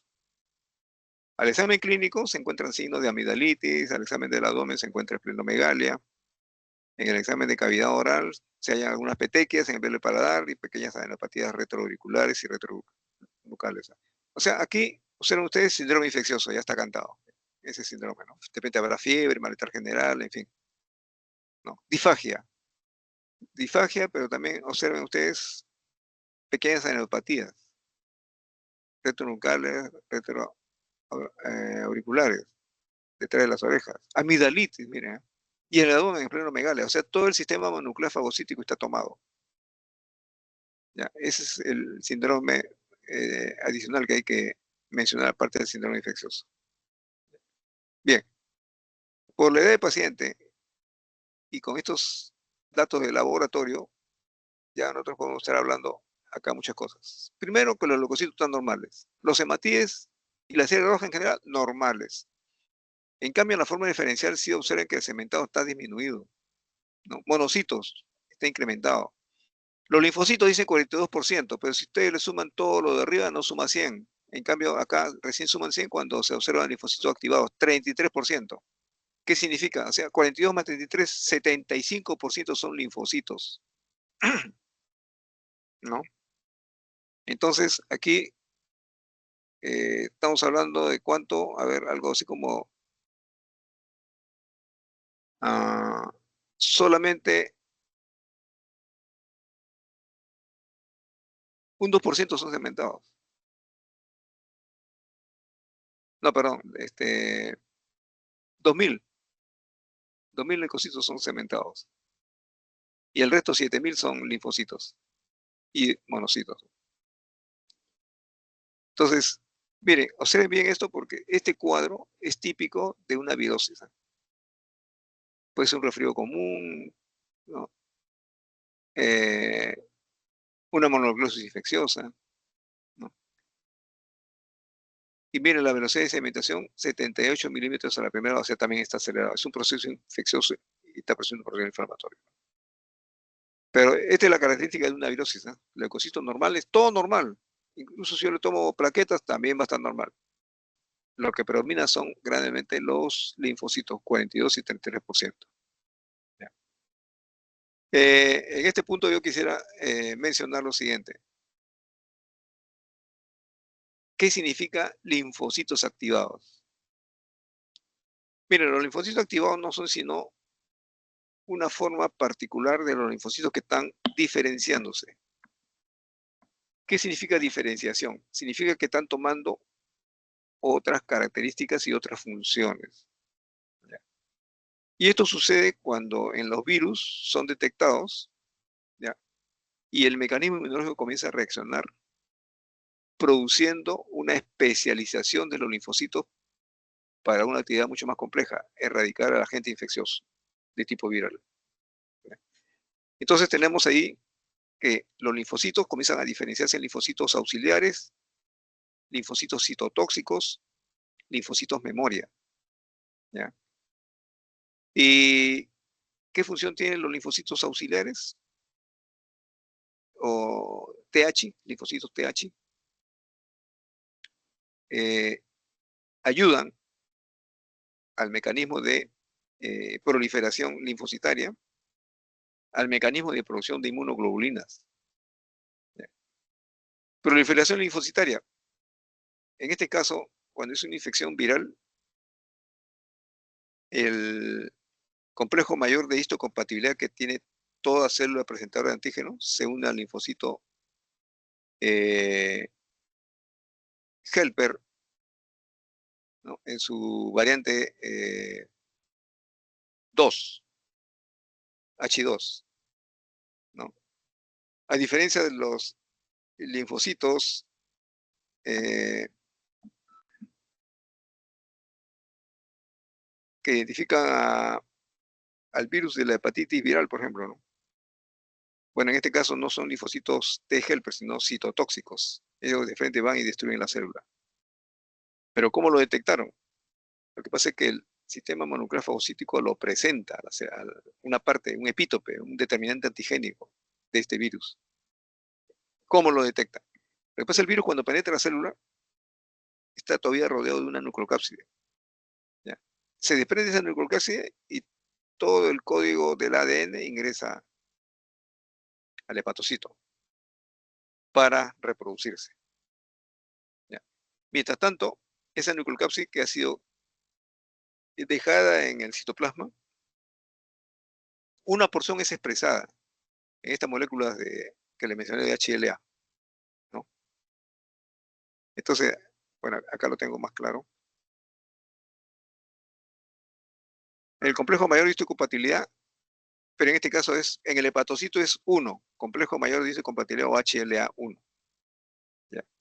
Ese HLA1 dentro de su interior tiene una molécula, que es lo que nosotros llamamos determinante antigénico, ¿ya? O epítope. Es una pequeña proteína que es un resto de la nucleocápside, que lo ha identificado la célula presentadora de antígeno. Puede ser un monocito, puede ser un macrófago, puede ser un neutrófilo. ¿Lo presenta a quién? Al linfocito T helper CD8. Ojo, estamos hablando del hepatocito, ¿no? Es el CD8. ¿Ya? ¿Y qué hace? Genera una linfoquina, una citocina, ¿ya? Que estimula al helper a que se una a esta proteína y la destruya. Al hepatocito, me refiero. A diferencia del otro que le mencioné, ¿no? Cuando se trata de infección bacteriana, también destruyen la bacteria, pero presentan un epítope o determinante antigénico a la molécula CMH2, o complejo mayor de histocompatibilidad 2. ¿Ya? La molécula que se une ya no es el TCD8, sino el TCD4. Y en este caso hay un proceso de formación de células efectoras de la respuesta inmune. Aparece el linfocito T memoria, estimulada por una citoquina, ¿no? El linfocito TH, T helper, que va a estimular al linfocito B para que produzca inmunoglobulinas, y el linfocito T citotóxico, que es el que destruye directamente la célula, como hemos visto en el caso de la hepatitis viral. ¿Ya? Esto es lo que sucede cuando hablamos de este término, linfocitos activados. ¿Qué cosas son linfocitos activados? Entonces no son sino linfocitos que están en proceso de diferenciación. ¿Para qué? Para transformarse en células efectoras de la respuesta inmune. Ustedes saben que hay una célula, ya lo mencionó la doctora Patiño seguramente, ¿no? Hay células que son naturales en su expresión, ¿no? Que participan en la defensa, ¿no? Pero hay otras que aparecen como resultado, ¿ya?, del mismo proceso inflamatorio, y son las llamadas células efectoras de la respuesta inmune. Son adquiridas, ¿ya? Necesitan siempre de una estimulación, de un antígeno, ¿ya? Entonces, como le digo, este es el esquema general de una virosis, y este es el significado de los linfocitos activados. Linfocitos que están en un proceso de diferenciación clonal antígeno dependiente. O sea, dependen de la presentación de un antígeno, sea un virus, una bacteria, lo que sea, ¿ya? A diferencia de lo que sucede en médula ósea, todos los linfocitos pasan por un proceso de diferenciación, pero antígeno independiente. ¿Por qué? Porque solamente están estimulados por el microambiente. Ahí hay moléculas de tipo biológico, ¿no? Citoquinas que estimulan a los linfocitos para pasar de un linfoblasto a un prolinfocito, de prolinfocito a linfocito. Y estos linfocitos formados, unos viajan al timo, forman los linfocitos T, y otros viajan a los ganglios linfáticos, ¿no? Ahí se va a seguir su proceso de diferenciación en linfocitos B, que son los que van a producir inmunoglobulinas. Bien, ¿hasta acá alguna pregunta? Este es lo que le decía yo en práctica dirigida cuando veamos un hemograma. Ya tenemos que hacer todo esto. Acostumbrémonos a esto y después ya esto va por su propia cuenta, va a surgir en la memoria sin mayor esfuerzo, ¿no? Y ya conforme ustedes sean clínicos de gran experiencia, ya va a suceder eso que se llama el ojo clínico, ¿no? Que apenas va llegando el paciente, ya ustedes se dan cuenta de qué se trata, ¿no? Y ya orientan rápidamente un diagnóstico. Pero siguiendo esta metodología, incorporando esta metodología, ¿no?, al proceso de determinación de un cuadro clínico, de un diagnóstico. Bien, ¿alguna pregunta?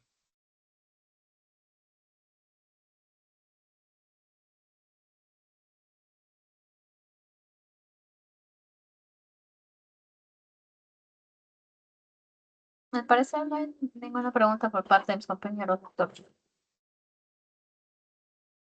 Bien, si no hay pregunta, entonces acá Doctor, quedamos. Sí, sí, sí. doctor, una consulta. ¿En qué situaciones es importante la contabilización de la diferenciación de los linfocitos? Bueno, por ejemplo, no CD4 o CD8. Ya, miren, generalmente esto se hace cuando hay un proceso más bien de linfopenia. Porque estos CD4, CD8 es otra manera de clasificar los linfocitos. CD4, CD8 no son sino moléculas de expresión en la superficie de la membrana de los linfocitos, ¿ya? Entonces, algunos producen CD4, otros CD8. Y hay una especie de proporción. Pero traducidos en números absolutos, se va observando que unos disminuyen más que otros, ¿ya? Y en los pacientes, por ejemplo, con HIV, sea adquirida o sea congénita, porque también hay enfermedad congénita por si acaso, ¿ya?, esto tiene un valor, ¿ya? Solamente para ese caso hay que hacer esta diferenciación, nada más.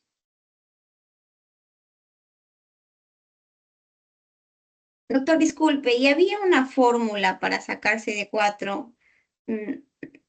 No sé exactamente cómo era 0.6, algo del 16, creo, por la cantidad de linfocitos para Ya, sí, CD4. exacto. Ese es un indicador, ya, para saber qué predomina. Pero debe haber una proporción entre CD4 y CD8. Cuando se rompe ese equilibrio es precisamente lo que el clínico debe tomar importancia, ¿ya? Como le digo, el CD4 sí es importante porque nos permite establecer si hay un proceso de diferenciación, ¿ya?, para la formación de células efectoras. Si eso disminuye, no va a haber la formación de células efectoras. Ahí es donde comienzan los problemas de la inmunodeficiencia. En cambio, el CD8 solamente es para la formación de células citotóxicas.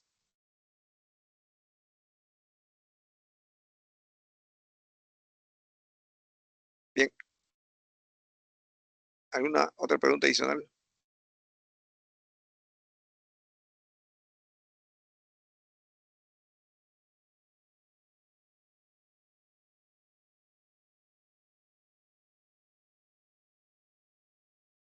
Bueno, entonces quedamos así nomás hasta la próxima clase, ¿ah? Pero la otra clase tenemos que hacerla como recuperación. Ya, doctor, buenas tardes. Una consulta, doctor. ¿El día de mañana vamos a hacer prácticas o sería el otro viernes? No, es que ya tenemos que rotar, ¿ah? Tiene que avisarle a tus compañeros que ya esta debió haber sido la segunda clase. Lo que pasa es que la clase anterior, no sé por qué motivo, no hubo clase. Creo que era 2 de Sí. mayo, ¿no? Ajá, Hubo 2 de mayo. Sí, claro, no sí, estaba programado eso, pues. sí. A última hora nos avisaron. Bueno, todos tienen que recuperar sus clases, ¿ah? Sí, ya les he dicho a mis compañeros, a los demás grupos. También hoy día, han hecho práctica. Por eso mi pregunta es, ¿mañana vamos a tener práctica también o vamos a hacer el otro viernes? Por eso es mi pregunta. No, el otro viernes ya rotamos. Pero esta clase, no sé si lo podemos pasar más bien para un día martes en la noche, no sé, algo así. Ya, ya lo coordinaríamos, doctor, porque varios tenemos otras actividades en la noche. Ya. Pero puede ser a las 7, ¿ah? Yo a veces he hecho clases también así de recuperación, de 7 a 10. 7 de la noche. Ya, doctor, voy a conversarlo con mis compañeros y le estoy confirmando, pero como están escuchando compañeros, más o menos sé que hay clases de medicina a una de esas horas. Vamos a ver, coordinar, doctor, y confirmarle. ¿Me parece? Se ponen de acuerdo, pues. Ya, está bien. Ah, por si Ya, acaso doctor. anoten lo que tienen que venir leyendo, ¿ya? A ver, Ya, anoten. anoten. Ya, lean acerca de la hemostasia primaria, concepto de hemostasia primaria, qué elementos intervienen en la hemostasia primaria, cuáles son las pruebas de laboratorio de importancia clínica, ya, para el estudio de la hemostasia primaria. 2, la hemostasia secundaria. Lean acerca de las pruebas coagulométricas, así se llama, coagulométricas, ¿ya? Que son las siguientes: tiempo de protrombina, tiempo de tromboplastina parcial activado, TTP, tiempo de trombina, TT, firinógeno. Después estudian dímero D. ¿Ya? Otro subcapítulo, estudien acerca de la fibrinolisis.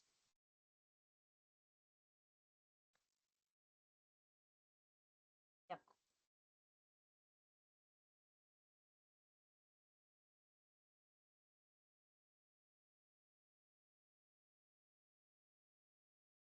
Bien, Ya, doctor. entonces así quedamos. ¿Ve? Ya, doctor. Entonces, estamos coordinando, le estoy confirmando. Sí, el lunes de todas maneras el examen, ¿ah? Sí, doctor. El lunes a las 4 de la tarde. Voy a pedir el aula, con tiempo. Ujú. eh, y ya, entonces quedarían para el día lunes, doctor. Una sola aula, ¿no, doctor? Ah, bueno, sí, yo creo que sí, contarle ¿cuántos son? 78, ¿no? 73 somos. 73, 78. Ya. Sí, yo Ya, creo que sí ya, caben, doctor. ¿ah? Ya. Ya, doctor. Voy a pedir la aula más grande. Sí, más bien sabe que por si acaso 40 céntimos por examen, ¿ah? Ah, ya, está bien, doctor. Ya, Ya, ok. ya, doctor. Muchas gracias, Ya. doctor. Buenas tardes. Buenas tardes con todos. Buenas tardes, doctor. Muchas gracias, doctor. Buenas Ya, tardes, doctor. ok. Buenas tardes.